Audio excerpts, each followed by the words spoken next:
Morning students. बेटा आज हम पढ़ने जा रहे हैं क्षितिज गद्य खंड का पाठ 6 प्रेमचंद के फटे जूते, जो कि एक व्यंग्य है और इसके लेखक हैं हरिशंकर परसाई जी। हरिशंकर परसाई जी का जन्म 22 अगस्त सन 1922 ईस्वी में मध्य प्रदेश के होशंगाबाद जिले के जमानी गांव में हुआ था। नागपुर विश्वविद्यालय से एमए करने के बाद कुछ दिनों तक अध्यापन किया। सन 1947 से स्वतंत्र लेखन कार्य करने लगे। जबलपुर से वसुधा नामक पत्रिका निकाली, जिसकी हिंदी संसार में काफ़ी सराहना हुई। सन 1995 ईस्वी में उनका निधन हो गया। हिंदी के व्यंग्य लेखकों में उनका नाम सबसे पहले लिया जाता है। परसाई जी की कृतियों में हंसते हैं रोते हैं, जैसे उनके दिन फिरे, रानी नागफनी की कहानी, ठिठुरता हुआ गणतंत्र, विकलांग श्रद्धा का दौर आदि व्यंग्य संग्रह उल्लेखनीय हैं। भारतीय जीवन के पाखंड, भ्रष्टाचार, अंतर्विरोध, बेईमानी आदि पर लिखे उनके व्यंग्य लेखों ने शोषण के विरुद्ध साहित्य की भूमिका का निर्वाह किया है। उनका व्यंग्य लेखन परिवर्तन की चेतना पैदा करता है। कोरे हास्य से अलग यह व्यंग्य आदर्श के पक्ष में अपनी उपस्थिति दर्ज कराता है। सामाजिक, राजनैतिक और धार्मिक पाखंड पर लिखे उनके व्यंग्यों ने व्यंग्य साहित्य के मानकों का निर्माण किया। परसाई जी बोलचाल की भाषा का सामान्य प्रयोग करते हैं, किंतु संरचना के अनूठेपन के कारण उनकी भाषा की क्षमता अधिक बढ़ जाती है।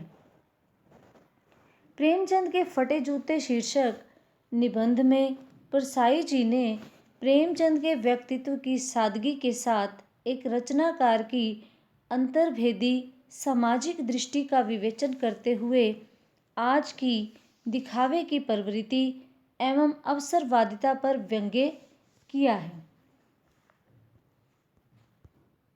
अब हम पाठ की ओर बढ़ते हैं। लेखक कहते हैं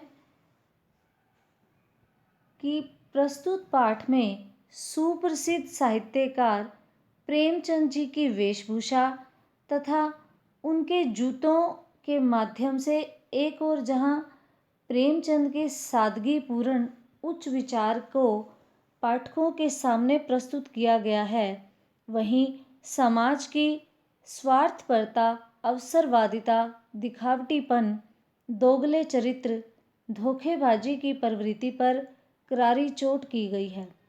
फोटो में प्रेमचंद के जूतों को देखकर ऐसा लगता है कि सामाजिक बुराइयों से लड़ते लड़ते ही उनके जूते की यह हालत हुई है।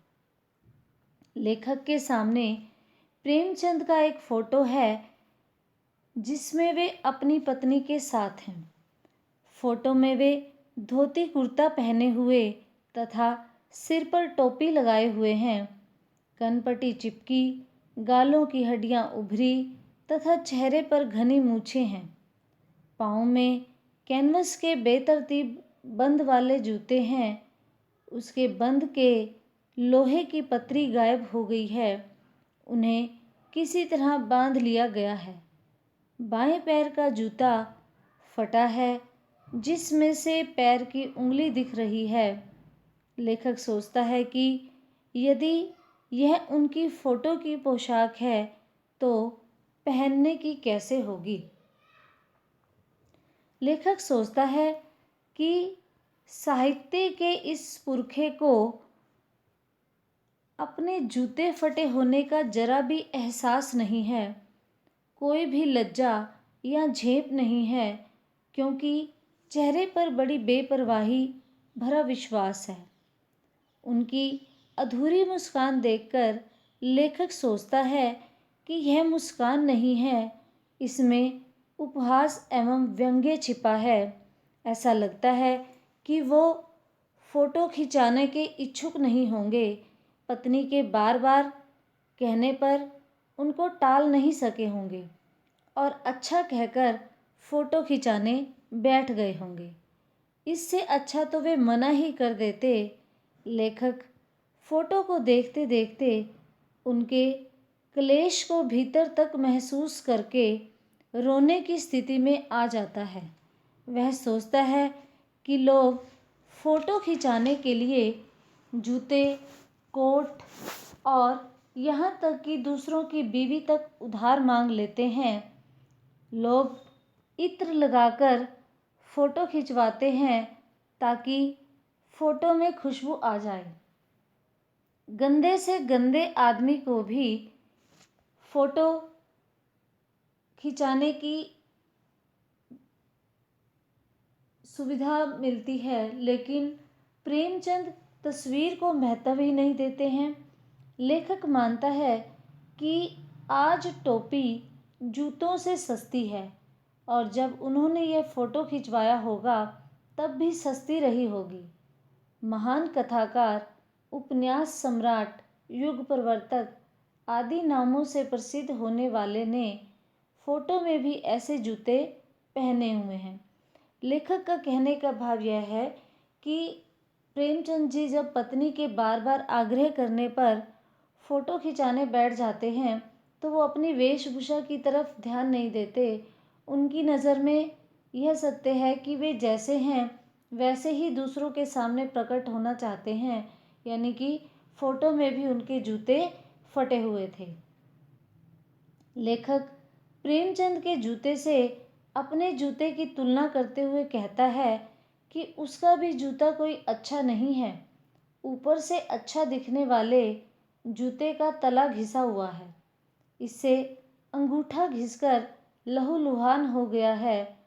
तला घिसते घिसते पूरा पंजा घायल हो जाएगा पर अंगुली नहीं दिखेगी। लेखक फ़ोटो की ओर इशारा करते हुए कहता है, तुम्हारे पाँव सुरक्षित हैं पर अंगुली दिख रही है। मेरी अंगुली ढकी है पर पंजा घिस रहा है। मैं तुम्हारी तरह फटा हुआ जूता नहीं पहन सकता हूँ। लेखक प्रेमचंद की मुस्कान के बारे में अनुमान लगाता है और पूछता है कि क्या होरी का गोदान हो गया? क्या पूस की रात में नील गायें हल्कू का खेत चर गई, या सुजान भगत का लड़का मर गया क्योंकि डॉक्टर क्लब छोड़कर नहीं जा सकता, अथवा माधो औरत के कफन के चंदे की शराब पी गया। यह वही मुस्कान मालूम होती है। लेखक सोचता है कि प्रेमचंद का यह जूता आखिर फटा कैसे? क्या बनिए के तगादे से बचने के लिए दूर तक चक्कर लगाते हुए लौटते थे, या फिर किसी कठोर चीज पर ठोकर मारते मारते जूता फट गया? तुम रास्ते के टीले या उस कठोर चीज से बचकर भी तो निकल सकते थे। शायद समझौता ना कर पाना तुम्हारी कमजोरी थी, वही नेम धर्म की कमजोरी जो होरी को ले डूबी थी। लेखक अनुमान लगाता है कि यह तुम्हारी उंगली इशारा कर रही है। तुम जिसे घृणित समझते हो उसकी तरफ हाथ से नहीं पैर से इशारा करते हो। मैं तुम्हारी उंगली और मुस्कान का इशारा समझता हूँ। तुम अंगुली छिपाकर तलवा घिसाए चलने वालों पर हंस रहे हो, क्योंकि तुम्हारी उंगली भले ही बाहर निकली हो पर पाँव तो बच रहा है। जिनका तलवा घिस रहा है वे चलेंगे कैसे? मैं तुम्हारी इस व्यंग्य मुस्कान को भी अच्छे से समझ गया हूँ।